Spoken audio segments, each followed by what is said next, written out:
I'm Dr. Justin Sledge, and allow me to welcome you to Being and Logos, an introduction to Middle-Platonism.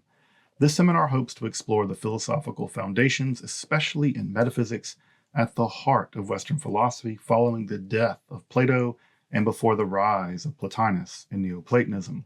But really importantly, this seminar is an example, an experiment really, in crowd-funded university-level education. No paywalls, no subscriptions, no fees, just here's a class for free. And that's only really possible through the generous support of my Patreon. If you want to support this project, please consider taking a look down below at the links for my Patreon. But otherwise, I'm honored to welcome you to this course as we explore the fascinating philosophical developments at the very heart, at the very origin of Christianity, of Hermeticism, of Gnosticism, and the foundations of Western Esotericism. Welcome to Being and Logos. All right, everyone. After transitioning out from Antiochus of Ascalon, who in some ways, even if his only contribution to the development of Middle-Platonism was to disentangle or dislodge or sort of I don't know what the right word is, decouple the concept of the logos from Orthodox Stoicism and sort of make it a free-floating concept. If that were the only thing that Antiochus of Ascalon would have done, it would have been a decisive moment in not just the history of Middle Platonism, but maybe just the history of philosophy at all.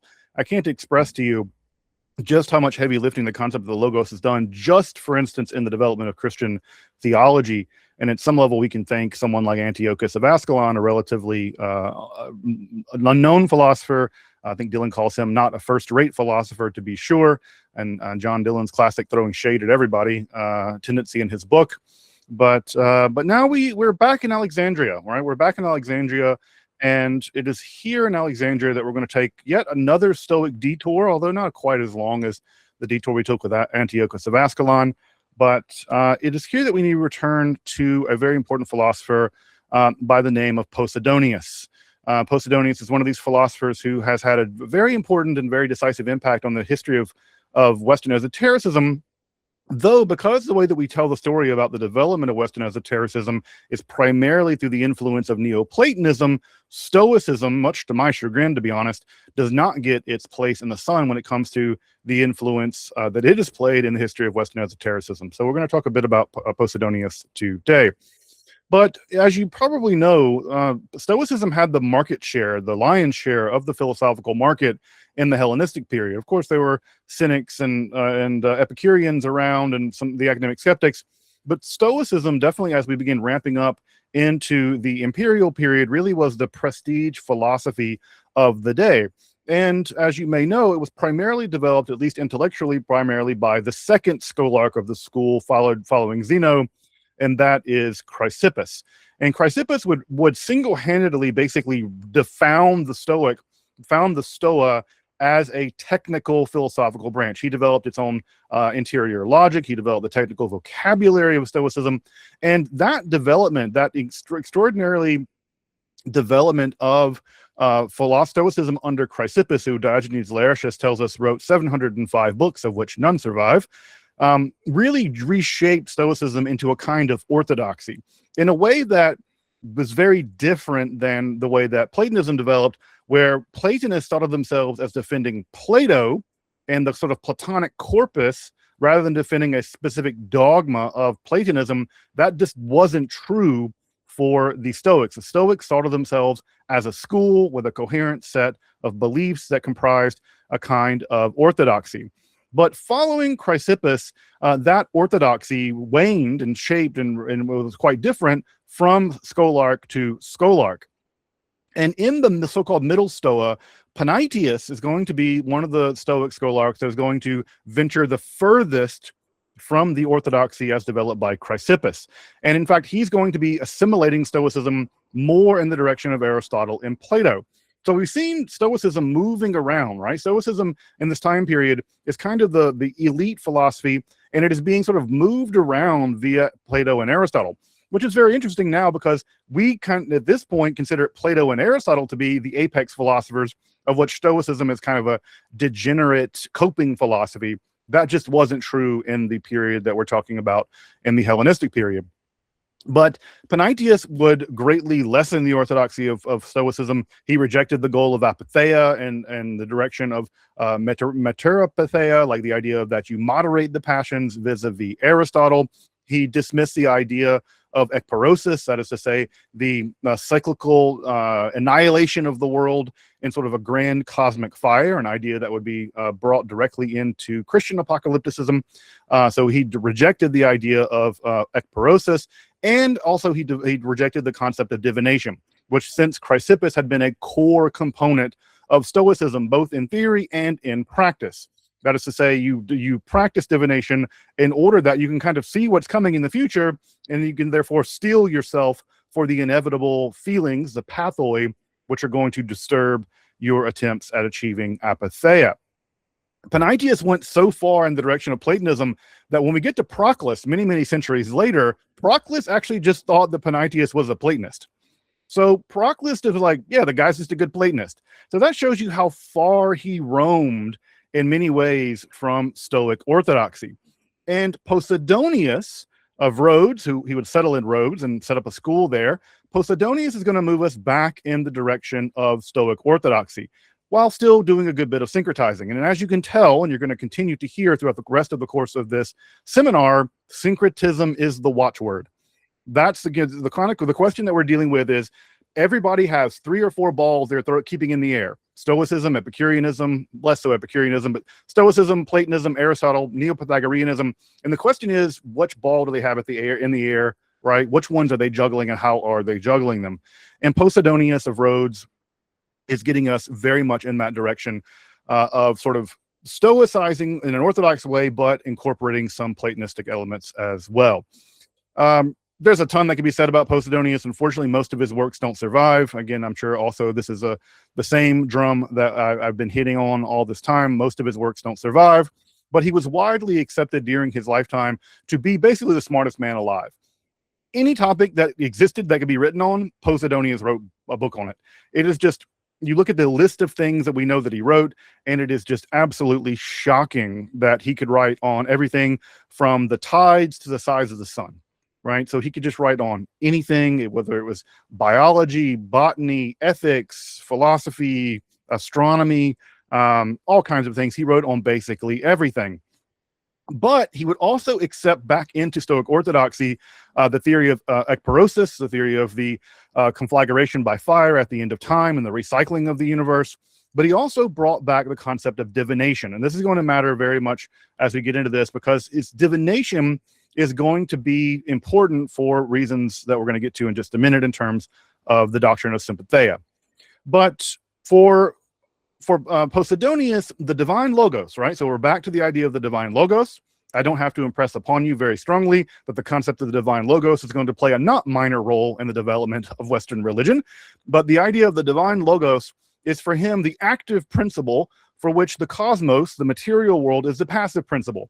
And therefore, he sees the universe. Again, this is a bit like the monad and the indefinite dyad that we find in Pythagoreanism and sort of maybe in the Grapha Dogmata of Plato. But what we have is the active logos working on the passive matter, and the play of those two things is the cosmos as we know it. So these are sort of the active and passive processes that give rise to the cosmos as we know it.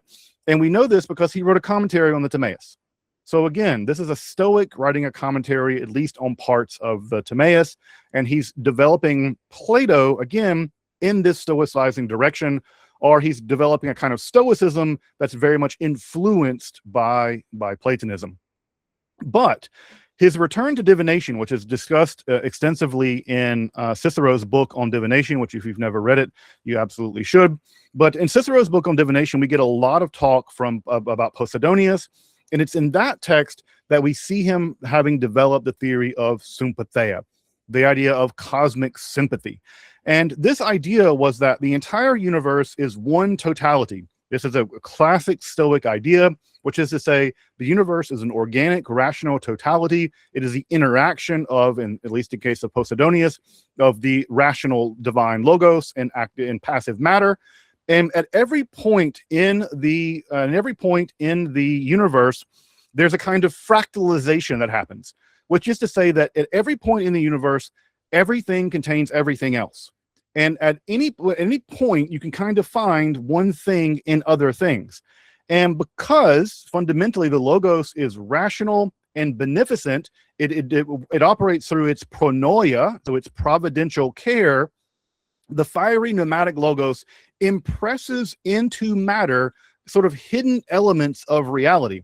And because everything is connected together, you can infer from what is happening in one region of the logos things that might be happening in the other region of the logos.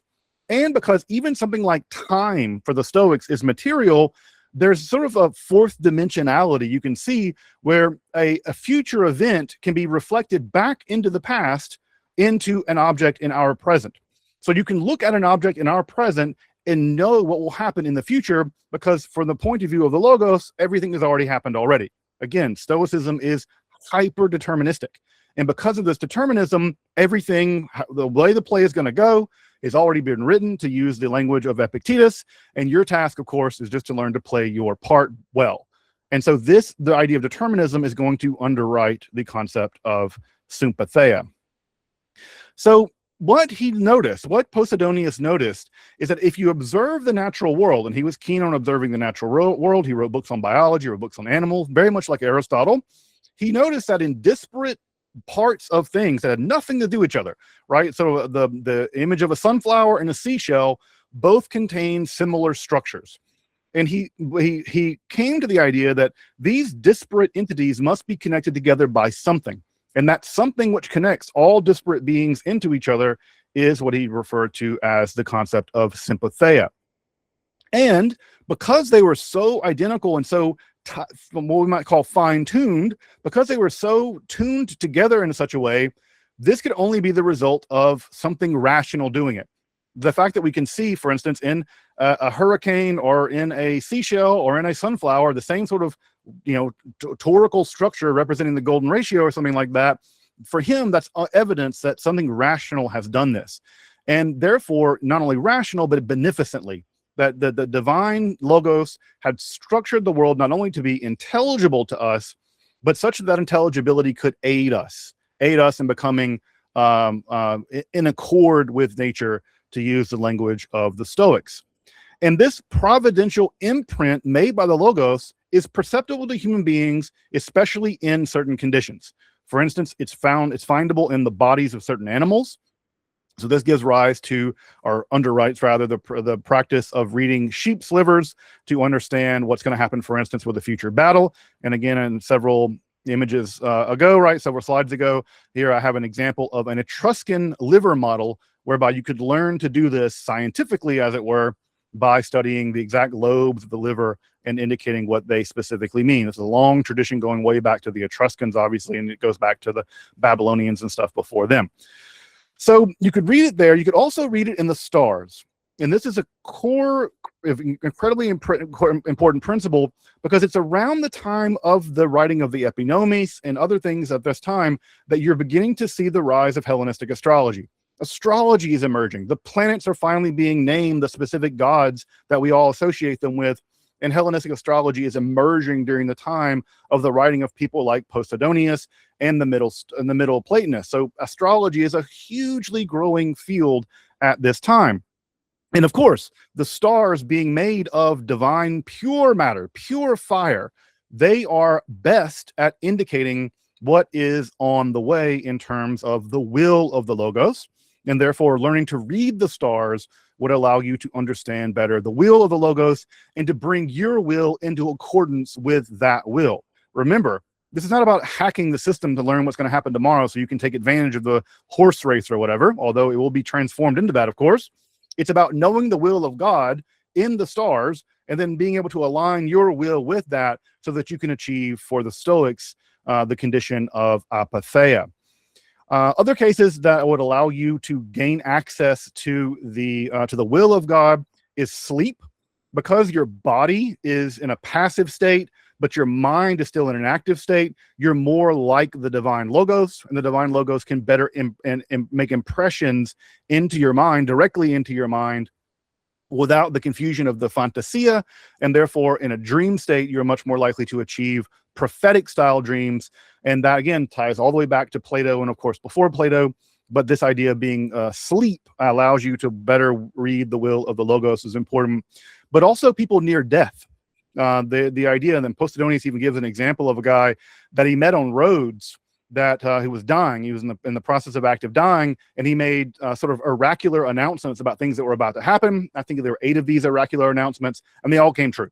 And the idea was, because he's so close to death, his soul is kind of in an intermediate state where it's so close to being reunited with the Logos directly that the body is no longer an inhibition, right, on the soul, and therefore you can kind of mantically have oracular pronouncements. And again, the Stoics reason this not because of any sort of immaterial, weird, superstitious stuff for them. It's because of the physics. The physics is what makes this happen. It's because of the way the world is physically structured that makes divination in dreams and near death possible. So this system of cosmic sympathy also meant, again, that there's a kind of semiotic metaphysics at work here, that nothing in the universe is accidental, nothing is random, everything has been determined, and everything is the way that it is because the Logos has made it that way. And therefore, if you do the job, if you do the task of investigating, of reading the book of nature, as it were, you can find the will of the Logos in the world. Now, what's important about this, just to be clear, is that for Posidonius, this is all wrapped up in Stoic ethics. It's all about you aligning your will with the divine will, and you having sort of aligned your will in such a way that when things happen in the world, you don't interpret them as bad just because they happen to you. Bad things are happening all the time in the world, and you're not super sad about it now. Why be sad when it happens to you?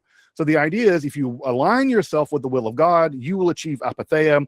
And you can do that by studying the system of correspondences and sympathies in the world, and you can sort of still your will or align your will with the divine will. And you can do that, again, through divination. Now, what's important to note about the theory of cosmic sympathies is that this is sort of a passive thing that you do. God, or the Logos, is expressing their will in reality, and you can read it. But what you can't do is kind of tug on it over here and then get it to do something over there. This is not a system of hacking, right? It's a system of cosmic sympathies, but not a system of hacking. Now, of course, what's going to happen, as I'm sure all of you know, is that this idea of, sort of this very highfalutin Stoic cosmic principle about the sympathies is immediately going to come down to the magicians, and the magicians are going to go, there's a system of cosmic sympathies. Well, I'm not going to be passive about this. If I can get something out of this, if I know that the metal of silver is related to the moon, and I can do this, yeah, maybe I can do all kinds of predictions where I can bet on horse races, or maybe even tug on this part of the cosmic sympathies and make something else happen over here. And maybe that system can be manipulated, can be hacked, and that hacking we just call magic. That's the theory that underwrites a great deal of the magic that you see in for instance, in the Greek magical papyri. It's using sympathetic relationships between things that are otherwise not connected in order to achieve some strange other effect that is not immediately obvious why that should even happen. It's because it's a cosmic sympathy mapped out by Posidonius, and they're saying, the system is webbed together, and you're using it to sort of steel yourself up so you don't feel sad when your wife dies. Well, I'm going to make it so I can win horse races. This is the kind of thing magicians are going to be doing. Now, can I blame them? Not really. But notice here what's happening. That Posidonius is positing this theory of sympathies for one reason. It's ethics, or rather it's physics in the service of ethics.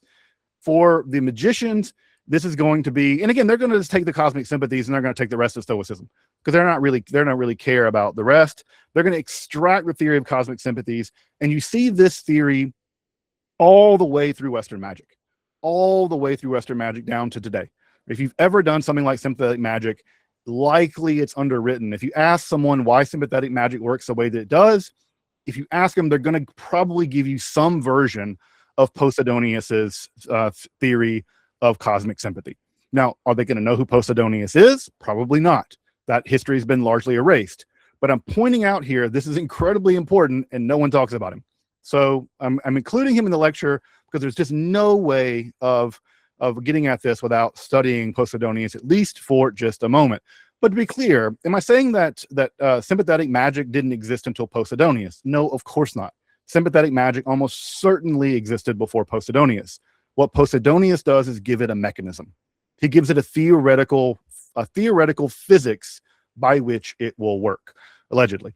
So again, very important point here. But again, with Posidonius, there is a kind of problem, right? There's a kind of problem with this. If you want to accept his theory of cosmic sympathies, you might get more than you bargain for.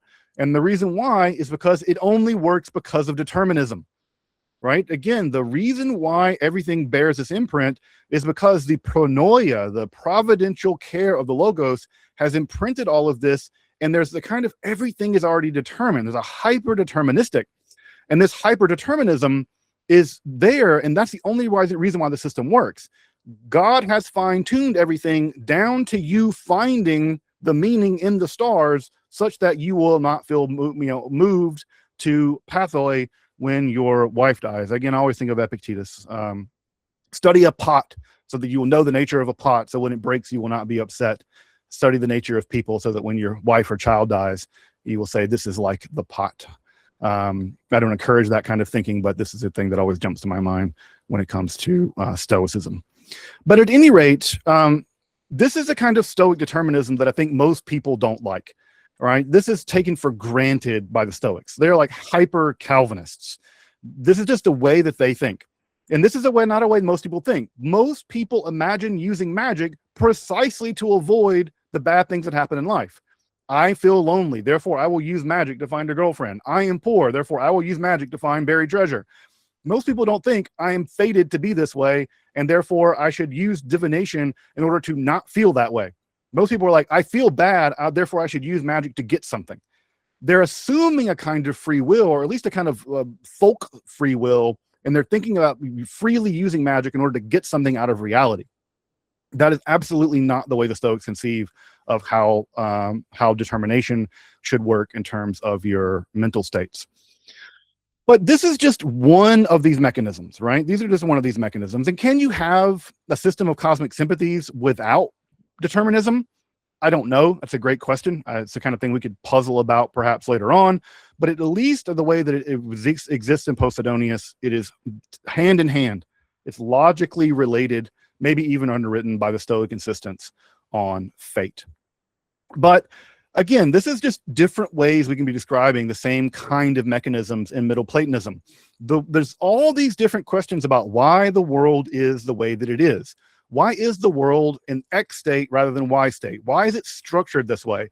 And determinism is just one theory. Pronoia, providence, is just one theory offered by the Stoics. Remember, we have lots of other theories here.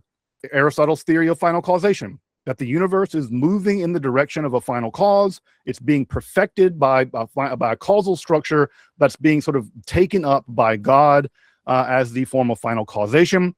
We have the Plato. Plato seems to believe in free will, and you can align yourself with the divine and become godlike. We have the Pythagorean system of the musical harmonies and the harmonies of the spheres. So there's lots of different theories at this time as to why the world is the way that it is. But again, the question is, can we extract the theory of cosmic sympathy from determinism? And I don't know if you can or you can't, but it is an interesting philosophical problem just the same. But what's going to emerge in this, by the way, is a whole question around the signs versus judicial astrology debate in astrology. That is to say, are the stars merely indicators of the divine will when you can read them, or are they actually causing, right, the world to be the way that it is? For the Stoics, they're just signs. For the more magically inclined folks, they are in fact causative, and therefore you can perhaps even influence them through kind of astral magic and things like this. But this just persists in the debates around divination all the way down to this day. Is divination compatible with free will? And that's a question for the diviners in the audience. But it is a huge question, and I think that has never totally been settled. But if you're interested in divination, and if you're interested in this question of free will, if you're interested in all this, I would really recommend you go and read Cicero's book on divination. It is the sort of locus classicus for this debate. It is incredibly important. It's one of these interesting works in the world of the occult that doesn't really get a lot of study. I think people think of Cicero, he's like the final boss of Latin. That's kind of the way I think of Cicero with his passive periphrastic. So they mostly associate him with classical studies, but Cicero wrote two incredibly important books for the history of esotericism and religion, De Natura Deorum, on the nature of the gods, and on divination, both of which are really essential readings in this kind of debate. But at any rate, a Stoic interlude starring Posidonius and his theory of cosmic sympathies, an idea that is incredibly important in the history of the kinds of things we do around here. Returning to Plato, or in a sense now perhaps returning to Pythagoras, what we have in the Platonic drift of that's going on is we have a shift, as I've mentioned last time, in the direction of Stoicism. So we can see Platonism going Stoic, we can see Stoicism going Platonic, whether you're talking about Antiochus of Ascalon or someone like Posidonius. There's also in vogue at this time Pythagoras. Pythagoras is enjoying his own sort of comeback in the period of Hellenistic philosophy. And this impact of Pythagoras is going to be very important as we get into the development of Middle Platonism in a more general way. But notice the kind of the doctrines that have not emerged yet. Core doctrines of Middle Platonism, right? So for instance, the idea of immaterial substance. This has not emerged yet. We're in the Stoic world, we're dealing with hardcore physicalism. The idea of individual immortality has not yet completely emerged. There is no individual immortality in Posidonius, and doesn't seem like there was in Antiochus of Ascalon either. The importance of numerology, which is going to be a big deal later. The concept of divine transcendence has not fully yet emerged. Remember, for the Stoics, the divine is always radically immanent. Like you're swimming in the divine now. You are the divine. So a very important idea about divine transcendence. The location of the forms as thoughts in the mind of God has not yet quite emerged, although we're seeing it kind of beginning to emerge, and we'll see it emerge more today. The concept of the demiurge as being identified with the logos, another core idea of Middle Platonism, has not yet quite emerged. But what I want to say is these ideas are already beginning to appear in Ovo. We're already seeing the beginnings of these ideas in the people that we've looked at when it comes to Posidonius or Antiochus and other kinds of folks from this time period. But by the 80s BCE, right? By the 80s BCE, we're beginning to see this mishmash of Plato and Aristotle and the Stoics and Pythagoreanism all beginning to come to shape. But in many ways, the last ingredient that we're going to need to bake the cake of Middle Platonism is going to be Pythagoreanism. Pythagoreanism is going to be, in some ways, the final piece of the puzzle that's going to be but it's going to be putting this back together. And it's in Alexandria that we find Platonism of some kind already being taught by Ariston. Now, Ariston, you'll remember, is one of the students of Antiochus of Ascalon. Now, what does Ariston's Platonism look like? We don't know exactly, but we do know that he eventually converts to Aristotelianism. He goes over to the Peripatetic school. So in some level, it seems like whatever Platonism Ariston was teaching was not cranking his tractor, I suppose, and he switches teams and goes over to the Peripatetics. And this kind of betrayal of Plato is going to inspire a reaction, just like the sort of betrayal, so to speak, of the academic skeptics inspired a reaction on the part of Antiochus of Ascalon. This kind of betrayal of Plato for Aristotle is going to inspire a new person to embrace a version of Platonism that is going to be deeply influenced by Neo-Pythagoreanism. So Eudorus of Alexandria, this is not a picture of Eudorus, by the way. We don't have any pictures of Eudorus. This is a picture of Strabo, who is the closest contemporary. So not that any of them look like this anyway, but whatever. Eudorus of Alexandria is going to redirect Platonism away from Stoicism in the direction of Neo-Pythagoreanism. Now, this is an interesting kind of thing, as we're going to see, because it's going to make Plato look a lot like Plato might have looked from the Agrapha Dogmata. So this is a kind of funny trick, right? You kind of get yourself right for the wrong reasons or something. This is a kind of a funny thing. Now, we don't know exactly what is motivating this. Either he's just really, Neo-Pythagoreanism was really in vogue at this time, and Eudorus embraces Pythagoreanism and then sort of makes his Platonism more Pythagorean. That's one possibility. Or what he does is he goes and reads Speusippus and says, this is actually just Pythagoreanism. We don't know. because we don't have any writings of Eudorus and we don't have any writings of Eusebius. We don't have anything. So we're really in speculation land, unfortunately. We don't know when he lived. We think he flourished sometimes in the 60s BCE. We know that he must have lived before Strabo because Strabo mentions him. So we know that he's sometime in the before the 60s BCE. We don't even know the titles of his books because Diogenes Laertius has not done us the usual Diogenes Laertius solid of providing us good gossip along with the works of books that we can cry about having lost. But we do know that he wrote a survey of philosophy. It was actually organized by what are called problemata. This is where you just go through problems in philosophy and give a very brief answer to the various problems of philosophy. One of my favorite books of Aristotle or pseudo-Aristotle are what are called the problems. And he just goes through and it's just a bunch of questions, like things he doesn't know the answer to, which is a really great book to take a look at if you never have. One of the things we know about Eudorus was that he was wrapped up in what is called the Nile source plagiarism controversy. I think it was Ariston also wrote a book on the source of the Nile. The source of the Nile was an ongoing controversy, I think, until like the 19th century. And he wrote a theory about it, and allegedly he plagiarized another guy. And this is, a big deal. So this was one of the things we know was this plagiarism controversy. We know that he wrote at least a commentary on the Timaeus. So he's writing commentaries on the Timaeus. We think he wrote a commentary on the metaphysics because Theophrastus mentions something like Theophrastus is one of the guys at this time. No, it's not Theophrastus. It's now his name is slipping my mind. Sorry, but we know that from one of the other peripatetic philosophers that he mentions a commentary on Aristotle's metaphysics. We also know that he wrote a critical work on Aristotle's categories, it seems like, and we only know about him from other authors, specifically, like I said, from people like Strabo. So unfortunately, Eudorus remains a bit of a cipher, but we can reconstruct a good bit of his ideas from other works. But the big thing is that he identifies as a follower of Pythagoras. And as I mentioned, Pythagoreanism is enjoying a bit of a resurgence during the Hellenistic period. Prior to that, Pythagoreanism was thought of basically as kind of a weird cult. And as you probably know, Pythagoras had a bunch of idiosyncratic religious beliefs that he basically founded a cult, allegedly, according to Diogenes Laertius. He had a guy murdered because they found out about irrational numbers. People thought so badly of the Pythagorean lodge, they call it, which then I get sort of David Lynch vibes. It's like, the Black Lodge and the Pythagoras Lodge. But at any rate, they burned the lodge down. The guys, the people in southern Italy and Sicily burned the lodge down because they just got so tired of Pythagoras and his weirdness. So he kind of founded a murderous cult. I mean, like Jim Jones, when he sent those guys to kill the congressman, Pythagoras is also sitting in his chair with a microphone and sunglasses being like, drink the Kool-Aid and no, there's no irrational numbers. So Pythagoras did not have the best PR guy in the ancient world, but he was enjoying a bit of a comeback at this time.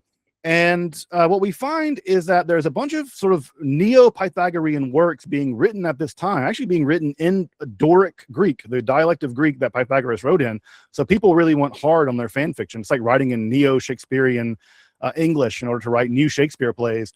But they did this. They actually wrote Pythagorean works in Doric Greek. And these Doric Pythagorean works, which are circulating at the time of Eudorus, they're interesting in that they're very boring. They're just like statements of dogmatic beliefs that Pythagoras allegedly held or didn't hold. But what's interesting about them is that we can see elements of Aristotle and Plato being incorporated into some of these Hellenistic Pythagorean documents. It's also worth mentioning, FYI, that Pythagoreanism represents the largest amount of women philosophers in antiquity. More women philosophers that we know by name were Pythagoreans than any other school of thought. I'm sure the Stoics scared off the ladies, but I can imagine a bunch of dudes not wanting to feel their feelings. But at any rate, maybe the Epicureans were kicking it with the Epicureans, and I wouldn't blame them. And I say that as a diehard Stoic myself. But at any rate, the Pythagoreans, these sort of Neo-Pythagorean texts, they're incorporating Aristotelian ideas and Platonic ideas, but they're doing it for a very specific reason. They're making the argument that Plato and Aristotle are themselves just downstream of the real teacher. And the real teacher, of course, was Pythagoras. So there is no academy and there is no Lyceum. There's just Pythagoreanism, of which Plato and Aristotle were just derivatives of the Pythagoreans. And so this idea of a pure and primitive Pythagoreanism is very important because they're writing these sort of neo-crypto, I think in the literature they call it pseudepigraphic Pythagoreana. It's the most mouthy, only an academic could come with something that you could, because you would only write that down. Nobody in real life would say that out loud because you know that you would sound like a complete jackass. But yes, pseudepigraphic Pythagoreana, that was a whole genre of things that existed in the Hellenistic world. But unlike authentic works of the Pythagoreans, of which, for instance, we have someone like Philolaus, these works are bad. I mean, they're not great, but they do the work of making it seem like Pythagoreanism is kind of, we've discovered new works of Pythagoreanism. Kind of think about them as like Pythagorean Apocrypha.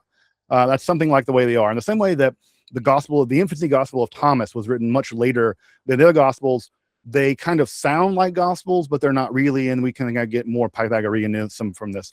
At any rate, here's some different Pythagoreans from a book on musical harmonies printed in the 15th century. You can see here Pythagoras and Philolaus playing flutes of various lengths to show Pythagorean ratios in music and bells and things like this too.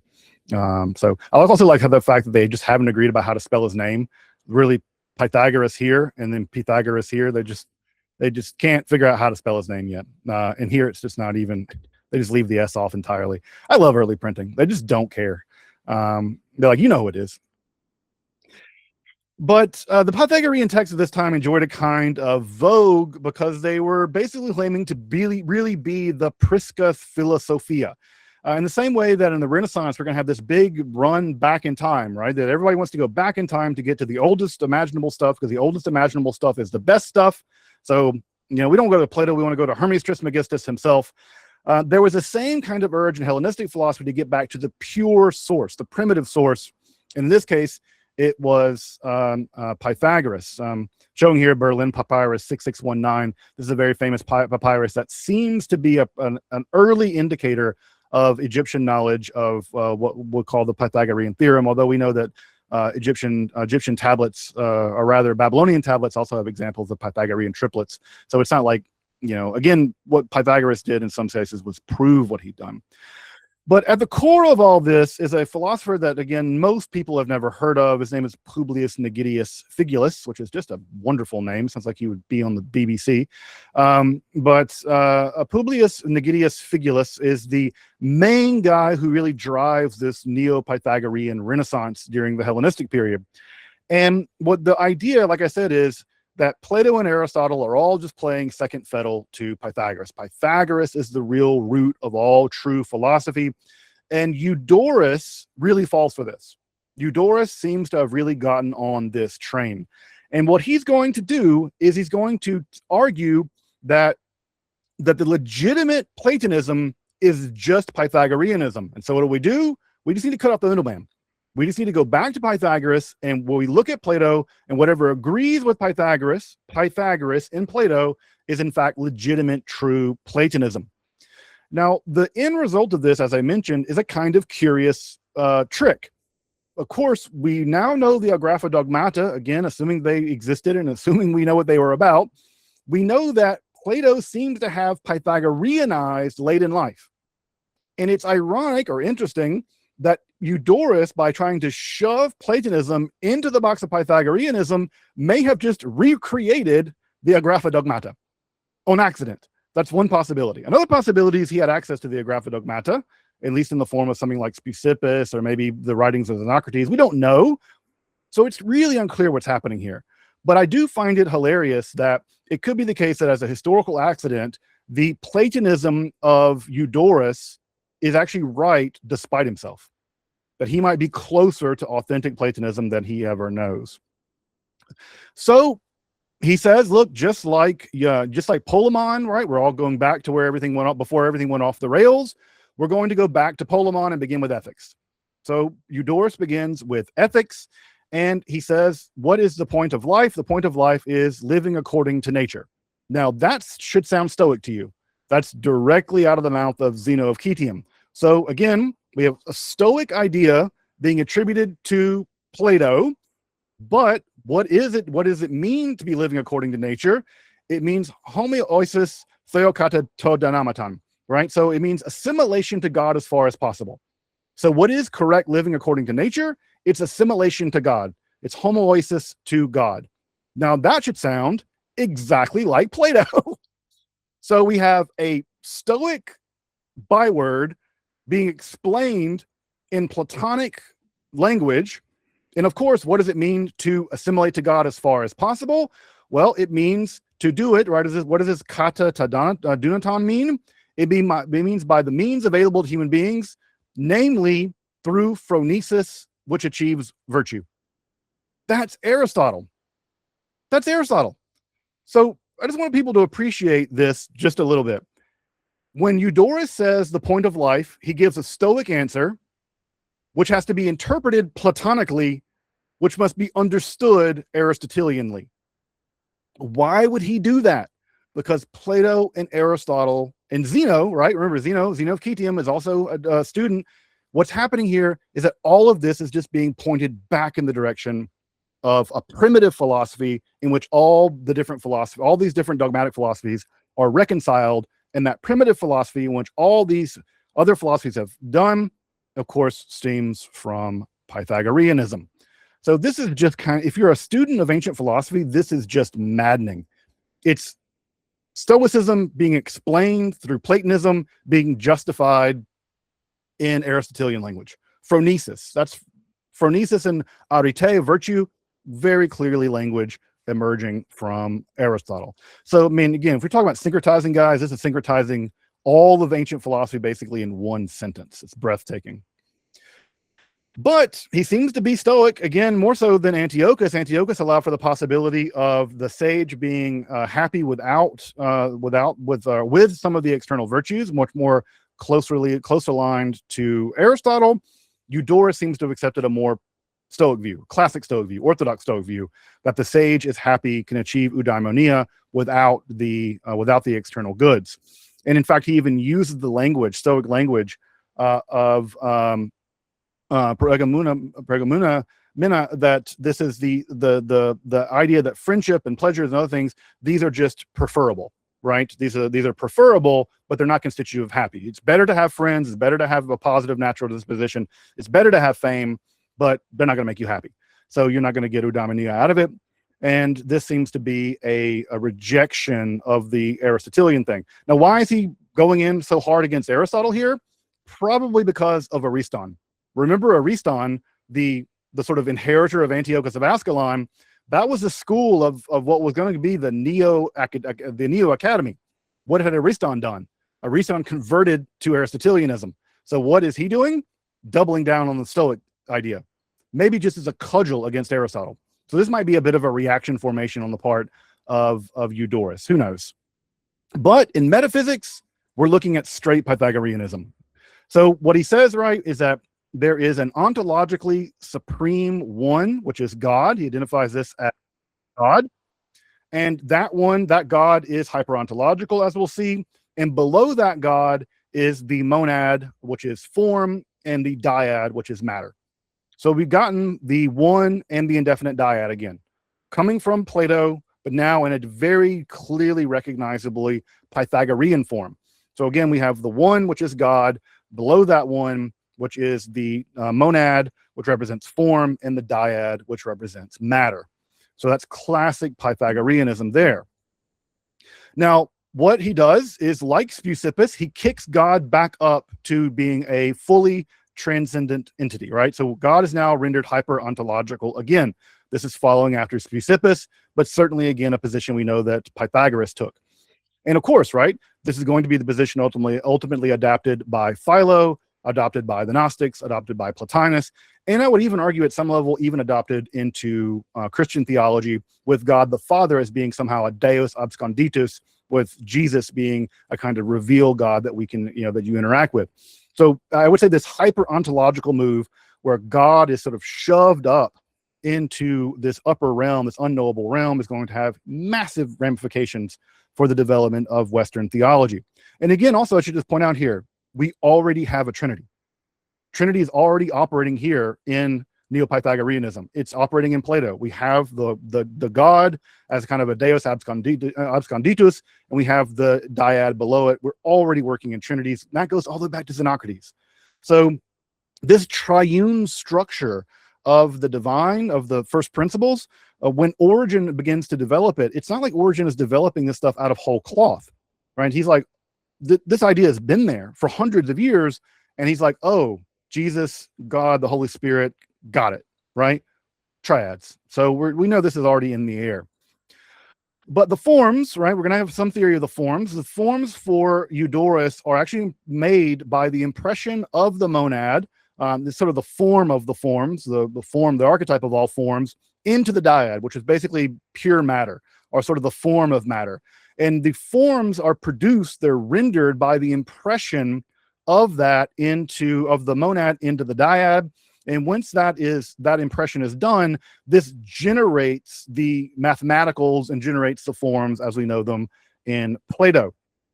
Now, one of the interesting things here is that it seems like what militates this process, right? Because remember, one of the ideas we had from Speusippus is that if you have a completely uniform divine, nothing will ever happen. Something must be causing things to happen. You need some kind of activity to activate the potentiality. What's doing the activation? It's the Deus absconditus. It's the divine God is an active principle which acts in such a way to make, basically, as like sometimes I imagine sort of a king with a signet seal sealing into it, and when he's, it's like smushing Play-Doh through your hand, it smushes out all the forms. Now, if that's the case, if the active principle of the divine is generating or is activating the monad to be impressed upon the dyad, which generates the forms, that idea is that the forms might be primitively in the divine somehow. And if they're thoughts, they might be in the mind of God. And if the forms for Eudorus, which we're not sure, the data is inconclusive, but if the forms are thoughts in the mind of God, that's the first time we see this idea. So we might see it for the first time in Eudorus. We will definitely see it in Philo. So it might be already there in Eudorus. At least it's conceivably there, but certainly we'll see this idea in Philo. And again, the idea that the forms are ideas and the thoughts of God, that goes down to theology down to now, right? Still a principle that's to be found in theology down to this day. So what's interesting, though, is that Eudorus seems to have liked Stoic language better than Platonic language. He doesn't talk about ideas. He tends to talk about logoi, right? And we've already talked about last time, Antiochus of Ascalon's ingenious way of getting the forms out of an immaterial realm into a purely material realm via the tonoi, the tones of the logoi spermatikoi. That seems to be the same kind of language that Eudorus likes as well. He likes the language of logoi as opposed to forms or ideas. Again, it indicates a bit of a stoicizing tendency in his thinking. But of course, the forms are also the mathematicals. This is, again, we're in Pythagorean land, folks. So you know that everything's gonna be math. So the forms are also the mathematicals. And he also holds that the soul is somehow a mathematical composition, probably some kind of ratio, but we don't know. But we think this because part of Eudorus's commentary at Timaeus 35b and c indicates this idea that the soul is fundamentally some kind of a mathematical ratio. And this is an idea that comes into Eudorus as well. He also splits the difference. We've had this conversation before about this debate over the Timaeus about whether the demiurge creates in time. And there's the eternalist view that seems to have been held by some Platonists, and there's the in time view that maybe it was held, at least it's attributed to Plato by Aristotle, but who knows what Plato really believed. But what Eudorus does is actually something very ingenious. He kind of splits the difference between the two positions and actually argues that the cosmos was genetos, that it was begotten, right, rather than created. He likes the language of sort of it was began. It's sort of the word is sort of an interesting way of putting it in Greek, but he says it was began in a way that was extra temporal, which is to say that he defines time as the movement of the universe. The time is just the movement of the cosmos. The universe itself was generated, genetos, but it was done in a way that was not in time. And because it was not done in time, it was made in such a way that seems to preserve a couple of things. The first is that if the universe is eternal, purely eternal, then it doesn't need a creator at all. And so that seems to be a problem. If you believe in a completely eternalist view like Aristotle, why need a God? Why just say that it was just there and it's always been there and it never is going to change? So one, it preserves the idea that there is in fact a divine being, and that divine being does create the cosmos.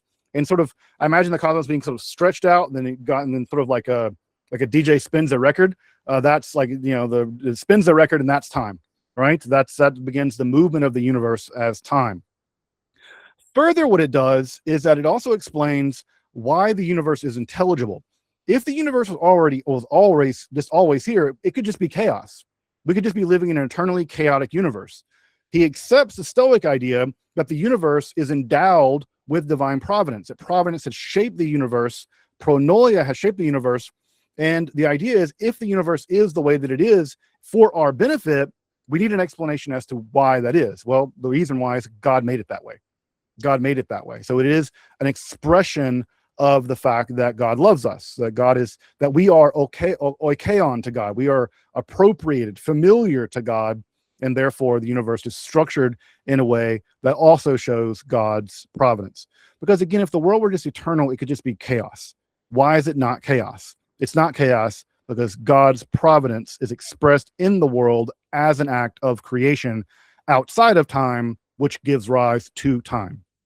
So again, I think Eudorus gives an interesting sort of splitting the difference between this question of the eternalist versus temporalist debate. He gives us, I think, a quite interesting middle position in all this.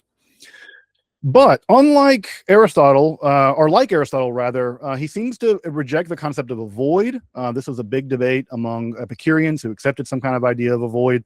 He rejects the idea of a void, but he also rejected the idea of the fifth element, the aether, the quintessential element, and argues that the heavens, in fact, are just diffused fire, again, following the Stoics, and that stars are, in fact, divine bodies.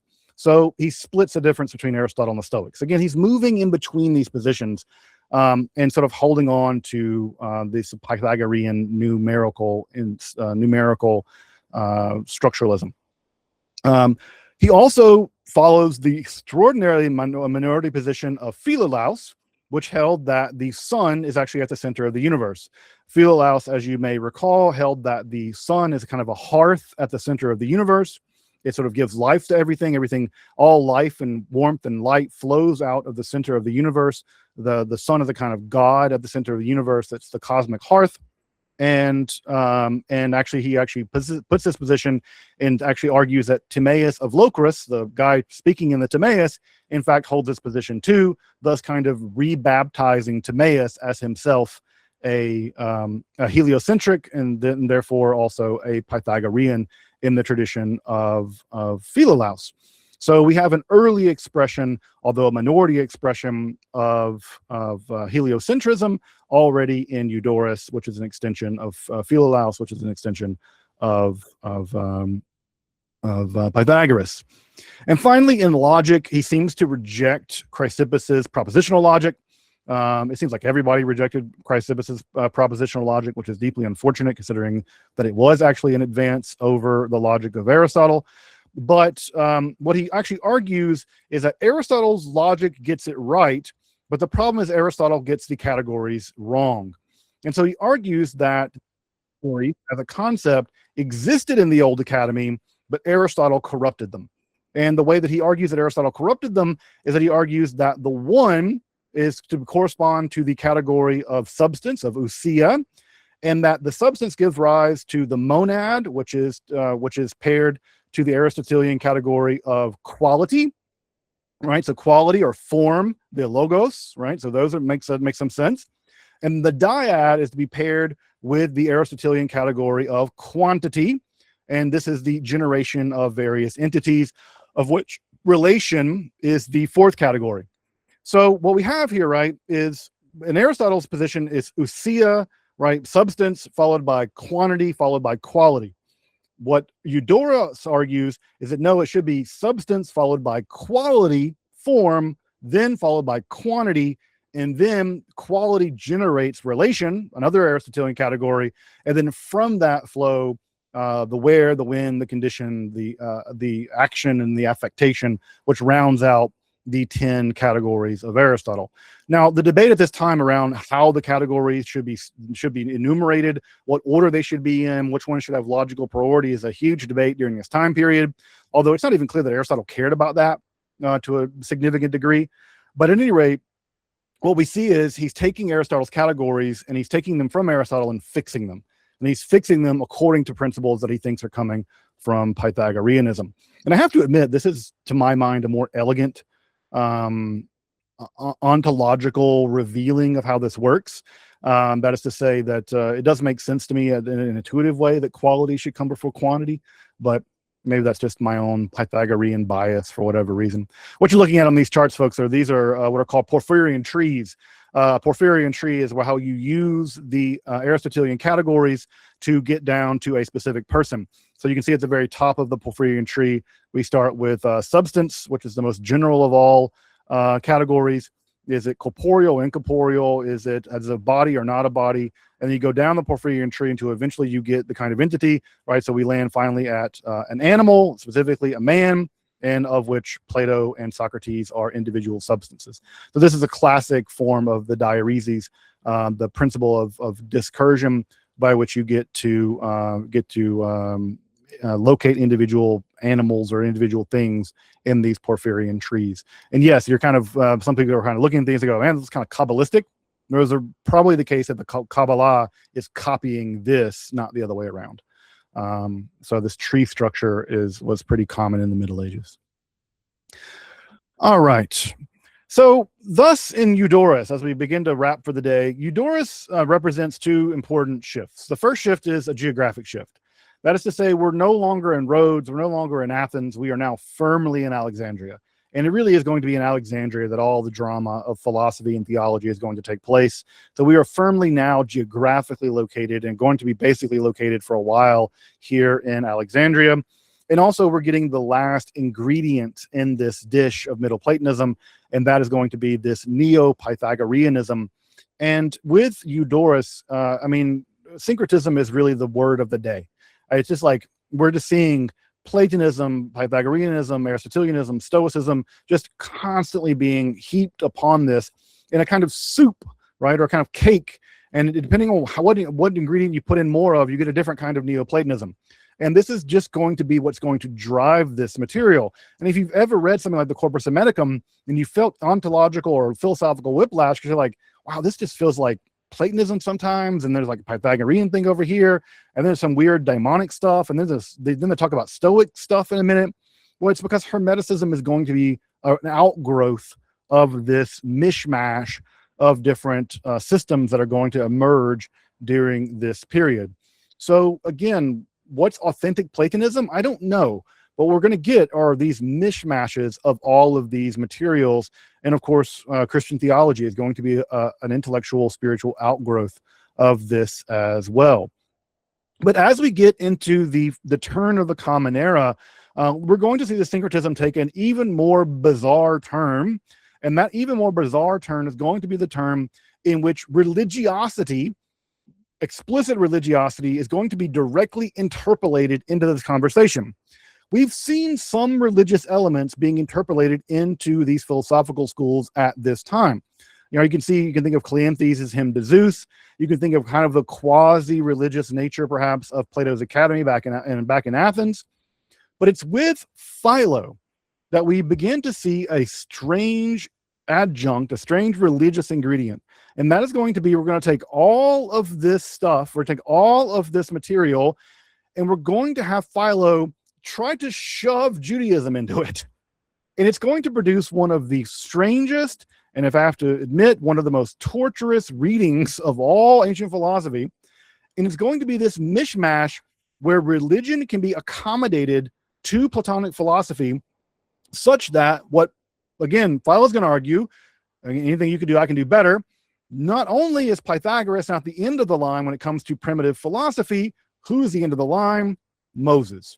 Moses is the end of the line. Now, of course, the pagans will kick this back even further later on and say it's Hermes Trismegistus. So we keep playing this game forever. But the idea is, it is Moses that teaches the Pythagoras, etc., etc. Now, it's ridiculous, but this is the idea that we see in Philo. But in many ways, Philo, as we will begin to see next time, is kind of the accidental poster boy for Middle Platonism. And the reason for that is very simple. His works survive. His works survive because Christians preserve them. Because early Christians, when they were building Christianity, they looked to what looked the most familiar to them.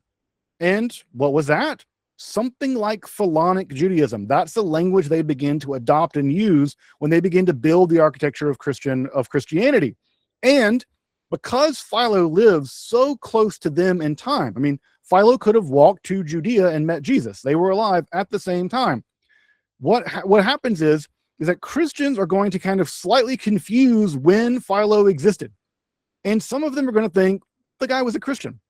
And he's actually describing Christians living out in the Egyptian desert out here by Lake Mareotis, these folks that he calls it their putai. So by a kind of accident of history, we will get a great deal of Philonic literature in a way that we have nothing of Eudorus and nothing of Antiochus of Ascalon. In fact, as you'll see, we get into Philo starting next week. If you took all of Philo that survives on one side of a scale, everything else, Philo outweighs them. And he outweighs them because of the Christian filter. Christians picked him to survive because he sounded like them, or rather, he developed the intellectual machinery that ultimately people like Clement of Alexandria and Origen are going to use to build out the theology that will become Orthodox Christianity. And in this way, Philo becomes, like I said, the accidental poster boy for Middle Platonism, although, as we'll see starting next time, he influenced basically no one during his life. It's not even clear that anyone even read him. So I don't blame him. He's terrible to read. But at any rate, we will transition over to Philo, and we will look at the machinery that Philo builds, and we'll begin to see, I think, in Philo very clearly how he's going to develop the real machinery of Middle Platonism and underwrite a great deal of the kind of material that will become Christianity.